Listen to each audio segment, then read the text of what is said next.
Hello everyone. आज हम NCERT का क्वाड्रेटिक इक्वेशन के चैप्टर 4 जो कि है उसका एक्सरसाइज 4.3 का क्वेश्चन नंबर 9 करेंगे, जो कि एग्जामिनेशन पॉइंट ऑफ व्यू से बहुत इंपॉर्टेंट है और बच्चों को काफ़ी कन्फ्यूजन भी रहता है।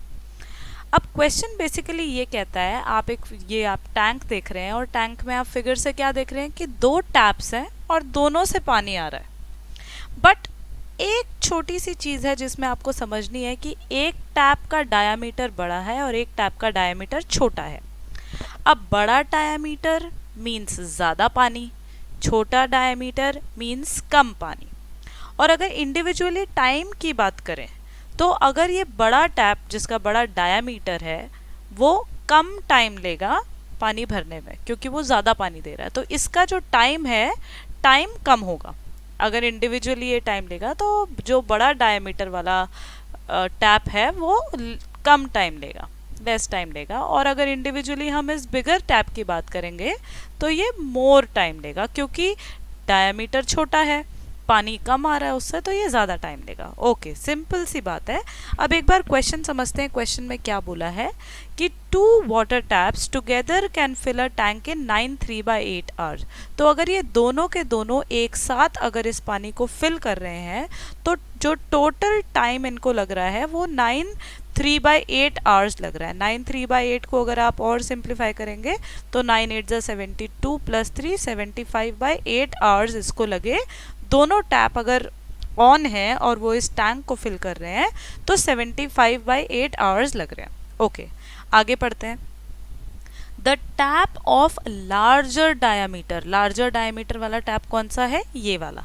सो the tap of larger diameter takes 10 hours less, इसको 10 घंटे कम लगते हैं as comparative to this smaller tank. तो हमने जब टाइम की बात करी तो हमने पहले ही बात कर लिया, पहले ही ये कॉन्सेप्ट समझ लिया था कि ऑब्वियसली इस बड़े टैप में टाइम हमें कम लगेगा, लेकिन इस क्वेश्चन के हिसाब से कितना डिफरेंस है? हमें 10 आवर्स का डिफरेंस है। तो अगर हम इसके टाइम टेकन को x मान ले तो इसका टाइम कितना लगेगा? क्योंकि इसमें हमें 10 घंटे कम लग रहे हैं तो इसमें 10 घंटे ज़्यादा लग रहे हैं। तो अगर इसने मान लो 10 आवर्स लिए तो इसने 20 आवर्स लिए, इसने 10 घंटे ज़्यादा लिए। हमें यहाँ पे 10 आवर्स का डिफरेंस पता है। अगर इसने 30 आवर्स लिए तो इसने 40 आवर्स लिए। सिमिलरली अगर इसको x आवर लग रहा है तो यहाँ पे हमें x प्लस 10 आवर्स लगेगा, क्योंकि हमें टाइम तो पता ही नहीं है। क्वेश्चन में देखेंगे तो क्या बोला है? Find the time in which each tap can separately fill the tank. दोनों को अलग अलग अगर देखा जाए तो कितना टाइम वो लेगा फिल करने में। तो हमने बोला कि मान लो लार्जर टैप जो है, larger tap takes x hours. हमने मान लिया कि मान लो जो लार्जर डायमीटर वाला टैप है वो x आवर्स लेता है और जो स्मॉलर डायमीटर वाला टैप है वो क्वेश्चन के हिसाब से 10 घंटे ज़्यादा लेगा, तो वो x प्लस 10 आवर्स लेगा। ओके, और टोटल जो टाइम दोनों को मिला के जो टोटल टाइम लगा वो 7/8 आवर्स लगा।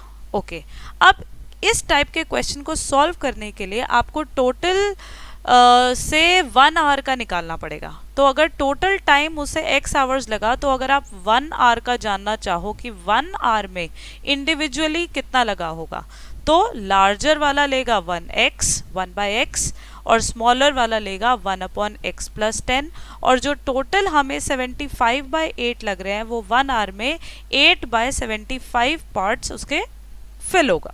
तो ये हमारा फर्स्ट स्टेप जिससे हमारी ये इक्वेशन बनी है, ये सबसे इम्पॉर्टेंट स्टेप हो गया है। अब इसको आप आगे सॉल्व करेंगे, एलसीएम लेना है।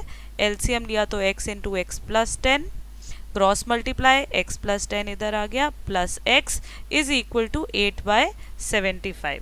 अब इसको आगे सॉल्व करते हैं। एलसीएम हमने ले ही लिया है तो x प्लस x हो गया 2x plus 10 upon x square plus 10x equal to 8/75। अब आप इसको क्रॉस मल्टीप्लाई करिए या सिंप्लीफाई कीजिए, it is completely up to you. आपको इसको जिस तरीके से सॉल्व करना है आप करिए। अगर आप इसको सॉल्व करते हैं, यहाँ से 2 कॉमन लेके और कैंसिल कर दो तो 2 कॉमन लेने के बाद यहाँ पे x प्लस 5 बच जाएगा और इस 2 से आप कैंसिल करेंगे तो 4 बच जाएगा। डिनोमिनेटर में एक्स स्क्वायर प्लस 10x बचा यहाँ पे और ये 75 एज इट इज़। अब हम क्रॉस मल्टीप्लाई कर देते हैं, तो क्रॉस मल्टीप्लाई करने पर आपकी इक्वेशन जो बनेगी वो बनी x plus 5 into 75 equal to 4 into x square plus 10x। अब ब्रैकेट ओपन कर देते हैं, तो ब्रैकेट ओपन करने पर ये आपका हो गया 4x स्क्वायर प्लस 40x।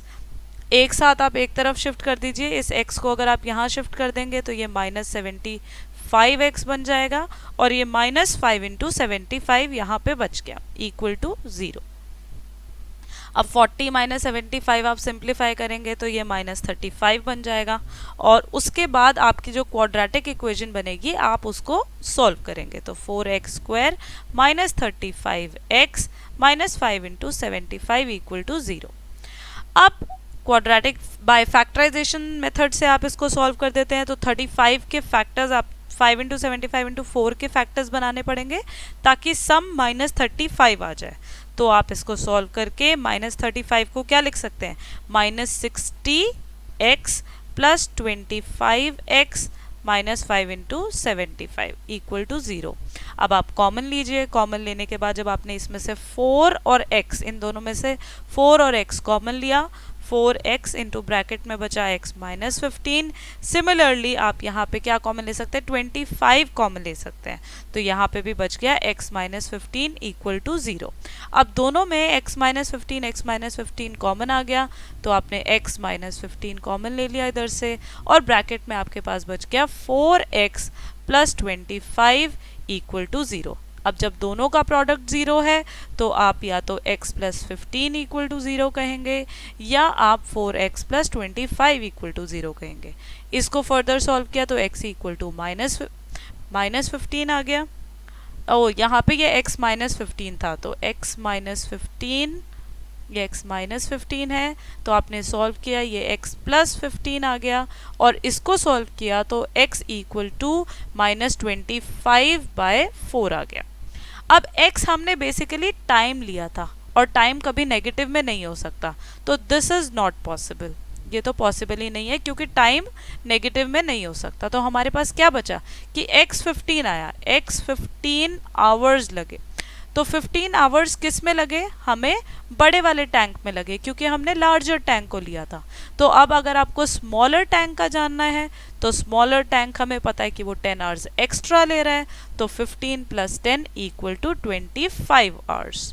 तो लार्जर टैंक ने 15 आवर्स और स्मॉलर टैंक ने 25 आवर्स लिए।